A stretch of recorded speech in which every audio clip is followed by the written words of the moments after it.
Et là, c'est le moment du segment, le petit segment éditorial de votre animateur, Étienne. On arrive là. On est toujours là. On est là. Donc oui, là, je suis en colère cette semaine. J'ai décidé pour l'occasion de lancer des roches à plusieurs personnes, personnalités publiques et aussi des personnes morales. Pour commencer, premièrement, première personne morale pas mûre de la semaine, les médias américains, Étienne, qui ont participé au Ice Cream Gate. En fait, invité au Late Night Show, Joe Biden s'est retrouvé à manger de la crème glacée avec l'animateur d'un marchand chez un marchand de glace réputé de New York, donc avec l'animateur du Late Night Show. Et des journalistes se sont allés poser des questions sur le conflit israélo-palestinien. Pris au dépourvu, le président américain, entre deux petites lichettes de crème glacée, mais il a répondu. Et là, on vient le critiquer de ne pas prendre le conflit au sérieux parce qu'il mange de la crème glacée. On est même jusqu'à dire chez Fox News qu'un homme adulte ne devrait pas lécher la crème glacée en public parce que c'est pas viril. Hey, ça va la masculinité fragile? La crème glacée! Hey, ça va la masculinité fragile, les chums? De un, c'était peut-être pas l'idée la plus brillante de poser des questions sur le conflit israélo-palestinien au président pendant qu'il chill avec un humoriste, animateur du Late Night Show, pour un segment où ils vont manger de la glace. Et de deux, c'est pas viril de manger une crème glacée? Je comprends pas, Étienne, je suis perdu. Je sais pas.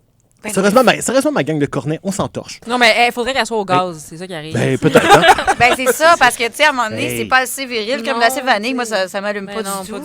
Mais non. Fait que les instigateurs du Ice Cream Gate, première personne pas mûre de la semaine. Enchaînons avec une personnalité morale. Et sincèrement, là, Étienne, je dois le dire quand même, j'ai hésité à en parler, car j'ai eu une certaine relation dernièrement avec cette entreprise et j'ai nommé Groupe Triani, entreprise fondée par le couple Tristan et Joanie. Triani. Déjà, juste pour ça, vous méritez le titre, mes chums. Forcez-vous un peu la prochaine fois, sincèrement. Donc oui, Groupe Triani qui a acheté le réseau de distribution de bière microbrasserie Transbrou.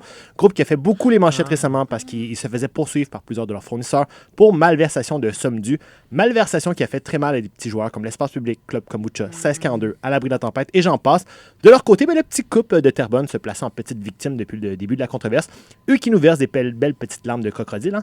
Eux qui nous disaient que ça les rendait pas de terre bonne humeur de ne pas être capable de payer leurs fournisseurs. Mais là, on apprenait que le groupe doit 25 millions de dollars au fisc. 25 millions de dollars qu'ils doivent à Revenu Québec en lien avec des taxes impayées. Dans un monde où un itinérant se retrouve incarcéré pour avoir volé de la nourriture afin de se fucking nourrir, on a aussi deux beaux bandits à cravate qui doivent 25 millions au gouvernement et qui risquent de juste pouvoir faire faillite et passer à un autre appel. Dans quel putain de monde on vit? Groupe Triani, deuxième personne pas mûre de la semaine. Je l'ai dit, Étienne, je suis en colère. Oui, j'ai vu ça. Oui, mais on l'est aussi. Oui. Ouais, on accueille ta colère. Et là, vous l'avez peut-être vu venir aussi, troisième personne pas mûre de la semaine, je pense qu'on n'a pas le choix d'en parler, le président de la Russie. Et oui, Vladimir Poutine qui a averti les Occidentaux cette semaine face à une réelle menace de guerre nucléaire en cas d'escalade du conflit Ukraine dans son discours à la nation. Conflit qui a marqué son deuxième anniversaire en passant le 24 février dernier. 2 ans d'occupation russe en Ukraine et tristement, il semblerait que les forces ukrainiennes commencent un peu à battre de l'aile. 2 ans où on se dit, voyons donc sacrément, 2 ans complètement surréels. Et là, la vieille Poutine pourrie sur le bord de la mélanine vient nous dire qu'il allait peut-être virer ça en guerre nucléaire. Comme dirait Luc Lavoie, y est-tu malade, lui? Y est-tu malade, ce gars-là, lui? Vladimir Poutine, la personne pourrite de l'intérieur de la semaine. Et c'est ce qui conclut le segment éditorial